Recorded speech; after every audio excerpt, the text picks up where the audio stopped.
my babies. How are you all? I hope you all are fit, fine and very happy at your home.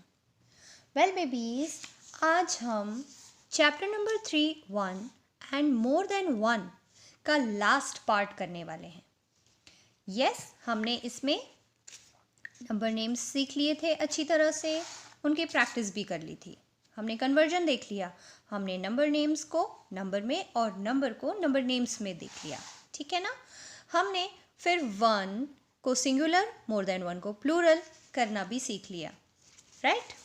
फिर उसके बाद हमने क्या किया, हमने उसकी प्रैक्टिस की. हमारे पास सिंगुलर वर्ड्स दिए हुए थे जिसको हमने प्लूरल में चेंज किया, और साथ ही हमने अपने पार्ट्स ऑफ द बॉडी वाले भी टास्क कंप्लीट किए, जिसमें हमने देखा कि हमारे पास कौन सा पार्ट कितना है. राइट. उसके बाद लाइव क्लास में हमने पढ़ा दिस, दैट, दीज और दोज को, जिसको वीडियो के माध्यम से मैं दोबारा समझाने वाली हूँ. वेल, कोई चीज़ हमारे पास में होती है तब हम उसको दिस बोलते हैं. जब वो चीज़ हमसे दूर होती है तो हम उसको दैट बोलते हैं. दिस मीन्स यह और दैट मीन्स वह. ठीक उसी तरह से जब हमारे पास ज़्यादा चीज़ें पास में होती है तब हम उसको दीज बोलते हैं, और वही चीज़ें जब हमसे दूर होती है तब हम उसको दोज बोलते हैं. फॉर एग्जाम्पल यहाँ पर हम देख सकते हैं, we use this and that for 1. एक के लिए हम दिस और दैट का यूज़ करते हैं. ठीक है ना. जब ये बॉल पास में है तो दिस बॉल, जब ये बॉल दूर चली गई तो दैट बॉल. साथ ही दिस के साथ इज, दैट के साथ भी इज यूज होता है. Okay. We use these and those for more than 1. जब हमारे पास एक से ज़्यादा होता है तब हम उसको दीज बोलते हैं, और जब वही चीज़ें दूर हो जाती हैं तो हम उसको दोज बोलते हैं. ठीक है. सो हमने यहाँ बुक में भी देख लिया, और साथ ही दीज के साथ भी आर और दोज के साथ भी are. This is, that is, these are, those are. Okay. तो अब हम कॉन्सेंट्रेट करते हैं यहाँ पर. यहाँ क्या है, वी यूज इज फॉर 1. हम 1 के लिए इज यूज करते हैं. देखा, हमने यहीं पर देख लिया है ऑलरेडी. राइट. 1 के लिए हमने इज यूज़ किया, और we use are for more than 1. हम दीज और दोज के साथ आर यूज़ करते हैं क्योंकि वो मोर देन 1 होता है. राइट. वी यूज़ ए या फिर एन फॉर 1. हम 1 के लिए ए या फिर एन लगाते हैं. ए हम तब लगाते हैं जब वो चीज़ किसी कॉन्सोनेंट से शुरू होती है, जब वो वर्ड किसी कॉन्सोनेंट से शुरू होता है. जैसे कि बी से बॉल. राइट. अब बी से बॉल हो गया है, या फिर हमारे पास बी से बनाना हो सकता है, या फिर हमारे पास सी से कैट भी हो सकती है, कैप भी हो सकती है. राइट. बी से बुक भी हो सकती है, पी से पेंसिल हो सकती है. तो ऐसे में हम उसको, क्योंकि वो कॉन्सोनेंट से शुरू होता है, इसलिए हम उसके सामने ए लगाएंगे. अब कुछ ऐसे वर्ड्स होते हैं जो ए, ई, आई, ओ, यू, दैट मीन्स वोवल से स्टार्ट होते हैं. ए, ई, आई, ओ, यू. ठीक है ना.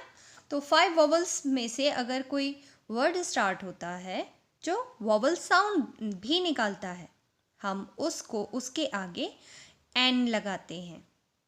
फॉर एग्जाम्पल, ए से एप्पल, ई से एग, आई से आइसक्रीम, ओ से ऑरेंज और यू से अम्ब्रेला.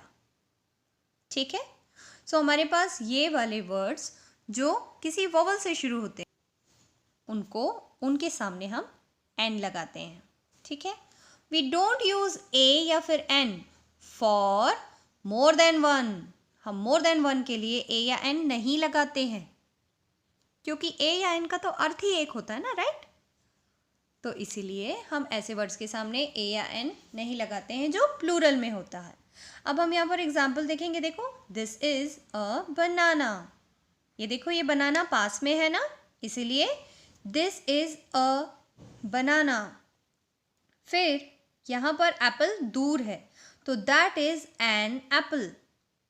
यहाँ पर ए लगा क्योंकि बी से स्टार्ट हो रहा है वर्ड, और यहाँ पर एन लगा क्योंकि ए से स्टार्ट हो रहा है word. So that is an apple. फिर हमारे पास ज़्यादा बनानाज हैं तो दीज आर बनानाज, और जब हमारे पास ज़्यादा एप्पल्स हैं तब दोज आर एप्पल्स। और इस तरह से हमने यहाँ का सारा एक्सप्लेनेशन समझ लिया था। नाउ हम देखेंगे टेस्ट योरसेल्फ। टेस्ट योरसेल्फ, हमको अपना टेस्ट करना है फिर से, ठीक है ना। Make 8 sentences from this table। यहाँ पर हमको कितने सेंटेंस बनाने हैं? 8 सेंटेंसेस बनाने हैं, और ये हमारे पास टेबल भी दी हुई है। सबसे पहले एक तो ऑलरेडी बना हुआ है, this is a hand.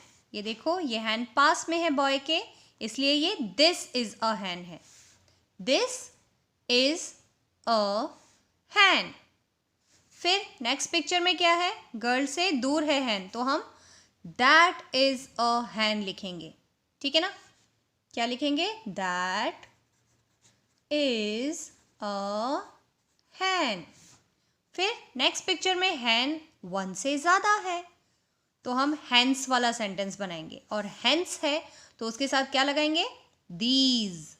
These are hands. क्या लिखेंगे हम? These are hands. उसके बाद अब हैंड्स दूर हो गई तो हम क्या बनाएंगे? दोज, क्योंकि दूर है, आर हैंड्स। ये देखो दोज आर हैंड्स। अब बारी आती है एग की। एक ही एग है, दिस इज अ एग। अब बताओ मुझे कि क्या मैंने जो अ लिखा है वो करेक्ट है? नो, ये तो रॉन्ग हो जाएगा क्योंकि ये ई से शुरू होता है। ये एक वोवल वर्ड है, ये ई से शुरू होता है, इसलिए हम इसके सामने एन लगाएंगे। This is an egg. फिर अब एग दूर चला गया तो that is an egg. That is an egg. हमारे पास नेक्स्ट पिक्चर किसकी है? नेक्स्ट पिक्चर है ढेर सारे एग्स की, और वो भी पास में है, तो पास में है तो हम दीज लिखेंगे, right. These are eggs. These are eggs. Okay, अब वही एग्स दूर चले गए, so those are eggs. Those are eggs. So यहाँ पर हमारा chapter number 3 1 and more than 1 ख़त्म होता है। आगे हम जल्दी ही इसकी प्रैक्टिस भी करेंगे तीनों चैप्टर्स की, और साथ ही हम नया भी शुरू करेंगे। ओके मेरे बच्चों, बाय बाय।